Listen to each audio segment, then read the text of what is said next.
গত 2 সপ্তাহ আগে আমার এই খুতবাটা একটা মসজিদে দেওয়ার কথা ছিল, রূপগঞ্জ, কিন্তু ওই 21শে ফেব্রুয়ারি হওয়ার কারণে রাস্তায় এতটা জাম ছিল, আমি রূপগঞ্জে পৌঁছতে পারিনি, 1টা বেজে গেছিল। তো জানি না, হয়তো আজকের জন্য ওই কথাটা বলবো বিদায়, হয়তো খুতবাটা ওই দিন দেওয়া হয়নি। এর 2 দিন পর এই যে নাসির হুসাইন আছে না, ক্রিকেট খেলে নাসির, এর ভিডিও ভাইরাল হলো বা কিছু, তো ওই ভিডিওগুলো আসতে আসতে একটা ভিডিও আসছে আমাদের দেশের রাষ্ট্রপতি আব্দুল হামিদ, তার নাম আব্দুল হামিদ, রাষ্ট্রপতি। এই আব্দুল হামিদ ভাইয়ের একটা ভিডিও দেখলাম, সুবহানাল্লাহ। সে বক্তব্য করেছে এডুকেটেড পার্সনদের সামনে, যারা ওই যে গোল্ড মেডেল পায়, শিক্ষিত উচ্চশিক্ষিত নারী পুরুষের সামনে। আর এখানে সে এমন কিছু কথা বলেছে, যদিও কথাগুলো সে হাস্যোজ্জ্বলভাবে বলেছে, হেসে হেসে বলেছে, কিন্তু আপনি জানেন একটা মানুষের অন্তরে যেটা থাকে ওটা কিন্তু কোনো না কোনোভাবে প্রকাশ পায়। যে কথাটা আমি প্রকাশ করতে চাই, উনি যদি ওখানে দাঁড়িয়ে বলতে পারতো সমাজের সামনে যে আমার বিয়ের প্রয়োজন আছে, তাহলে কিন্তু সে সাকসেস, কিন্তু এটা তার বলতে পারে না, সে তো রাষ্ট্রপতি। সে এমন একটা কথা বলেছে সেখানে, সুবহানাল্লাহ, একটা ফিল্ম স্টার, একটা নায়িকাকে নিয়ে কথা বলেছে। তা আমি সেই বক্তব্যটা শুনে হাসলাম কিছুক্ষণ, কিন্তু আমি আল্লাহর প্রশংসাও করেছি। তারপরে কেন যেন হাসতে হাসতে হঠাৎ করে চোখে পানি চলে আসলো। কেন পানি চলে আসছে জানেন? ওই কথাটা বলবো, সেটা এই জন্য পানি চলে আসছে, হতে পারে এই কারণে পানি চলে আসছে। আমরা সবাই কিন্তু এই বয়সে পৌঁছাবো, আমরা যারা যুবক এখন আছি না, আমরা সবাই কিন্তু একদিন মরবো, আর আমরা সবাই কিন্তু বৃদ্ধ হব, তাই না? সুবহানাল্লাহ। এখন আমাদের অন্তরে মহিলাদের যে চাহিদাটা আছে, আল্লাহ না করুক যদি দাড়ি সাদা হয়ে যাওয়ার পরও সেই চাহিদাটা থেকে যায়, এটা জানেন এটার রেজাল্টটা কত মারাত্মক হবে? এটা কত বড় ফিতনা।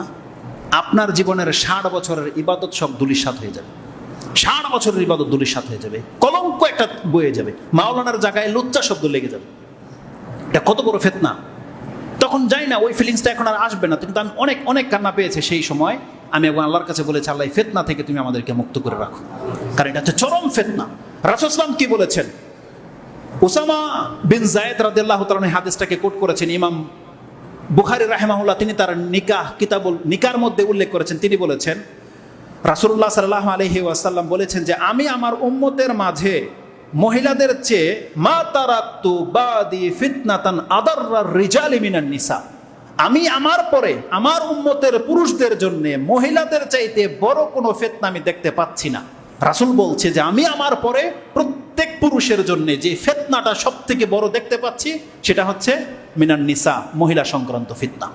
এটা ইমাম বুখারী রাহমাহুল্লাহ কোট করেছেন, হাদিস হচ্ছে 5096, কিতাবুন নিকাতে আছে। আর আল্লাহ সুবহানাহু ওয়া তাআলা কি বলেছে? যুয়্যিনা লিন-নাসি হুব্বু শাহওয়াতি মিনান নিসা, যে মহিলাদের প্রতি পুরুষদের চাহিদা রয়েছে, আর এই চাহিদা মরার আগ দিন পর্যন্ত থাকবে আপনার। যার ফলে আপনি দেখতে পাবেন নেতারা যখন কোনো অনুষ্ঠানে যায় না, নায়িকা গায়িকাদের পাশে দেখবেন এদের শরীরের মধ্যে ড্যান্স চলে আসে, কিন্তু প্রকাশ করতে পারে না, কিন্তু সত্য থামে না, নেচেও দেখিয়েছে অনেকে, তারপরে লজ্জা হয় না। কে দিচ্ছে এই জন্য জানেন? কারণ এরা জানে না এদের রেজাল্টটা কি। এরা কিন্তু যা ইচ্ছা তাই করে ফেলে। এরা কিন্তু রাসূল সাল্লাল্লাহু আলাইহি ওয়াসাল্লামের মতো না।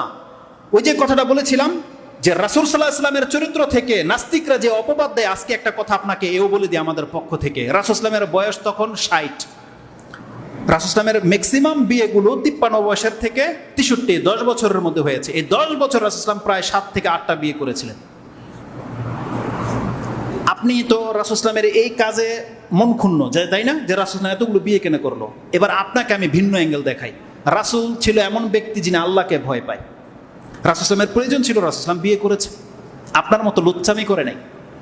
আপনি বুড়া বয়সে যেগুলো করতেছেন, আপনার সন্তানের ভয়ে, সমাজের ভয়ে, আপনার স্ট্যাটাস মানমর্যাদার ভয়ে রাসূল সাল্লাল্লাহু আলাইহি ওয়াসাল্লাম এগুলোকে পাত্তা দেয়নি।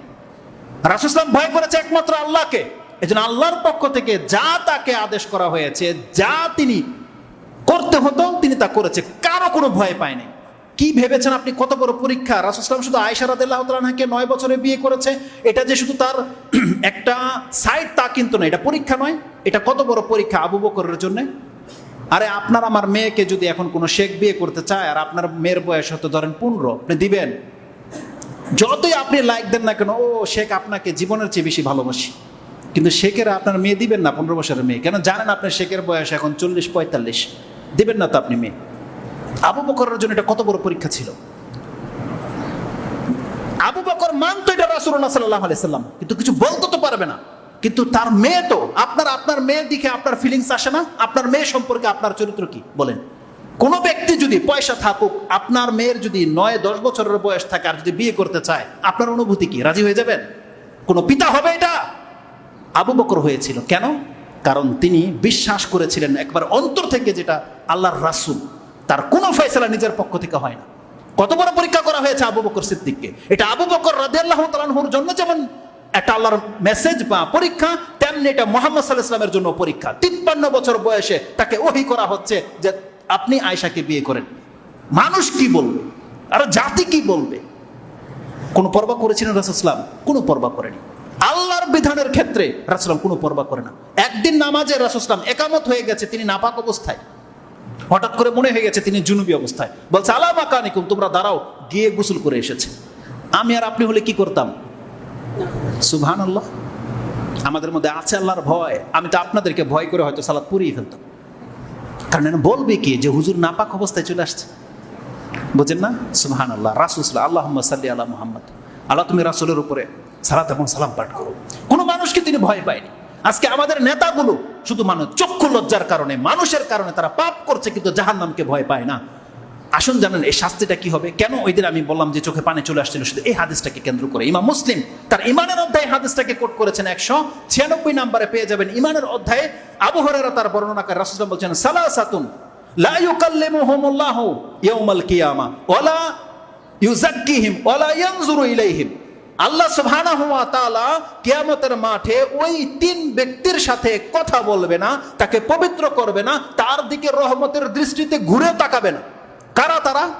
3 শ্রেণীর ব্যক্তির কয়েক গুণ আছে। তার এক শ্রেণীর হলো ওয়ালাহুম আযাবুন আলিম, তাদের জন্য বেদনাদায়ক কঠিন শাস্তির ব্যবস্থা করেছেন আল্লাহ সুবহানাহু ওয়া তাআলা। রাসূল বলছেন তারা কারা? প্রথম ব্যক্তি হচ্ছে শাব্বুজ জানি, বৃদ্ধ জেনাকার, বয়স হয়ে যাওয়ার পরে জেনা করে। এদের এমন শাস্তি দেবে আল্লাহ, আর আল্লাহ বলেছে এদের দিকে রহমতের দৃষ্টিতে আল্লাহ তাকাবে না। আর একটা যুবকের কথা আল্লাহ বলেনি। কেন? কারণ আল্লাহ ভালো করেই জানেন যে যুবকদের দ্বারা, যার ওয়াইফ নাই, এর দ্বারাই পাপটা হয়ে যেতে পারে। কিন্তু আল্লাহ তো ওকেও শাস্তি দেবে, কিন্তু আল্লাহ এই কথা বলেনি যে যুবক তোর দিকে আমি কাল কিয়ামতের দিন তাকাবো না। কিন্তু একজন বয়োজ্যেষ্ঠ, বয়স হয়ে গেছে, 60-70 বছর হয়ে গেছে, সাংসারিক জীবনে ছিল, এমন মুরব্বীদের দ্বারা যদি জানা হয়ে যায়, আল্লাহ বলছেন কিয়ামতের মাঠে পবিত্র করা হবে না, ওর দিকে আল্লাহর রহমতের দৃষ্টিতে তাকাবে না। আপনি কি ভেবেছেন?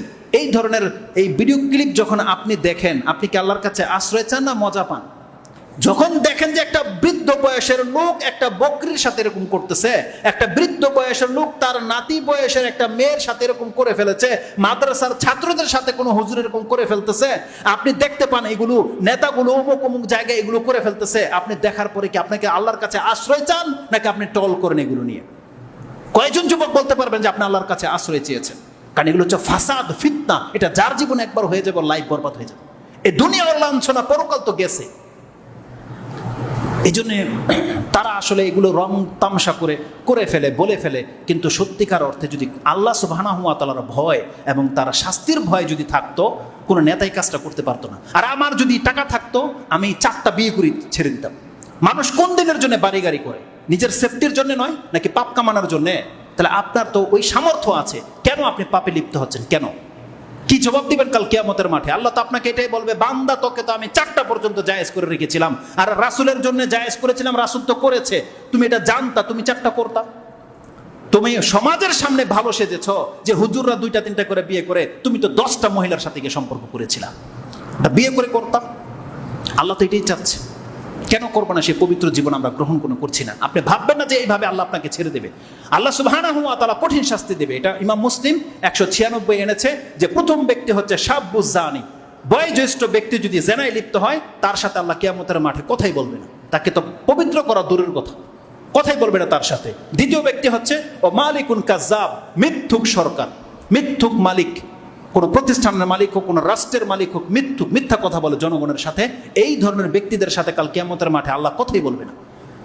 দ্বিতীয় হচ্ছেন ও আইলুন মুস্তাকবিরুন, এবং যেই ব্যক্তি অভাবী, দরিদ্র, তারপর অহংকার করে।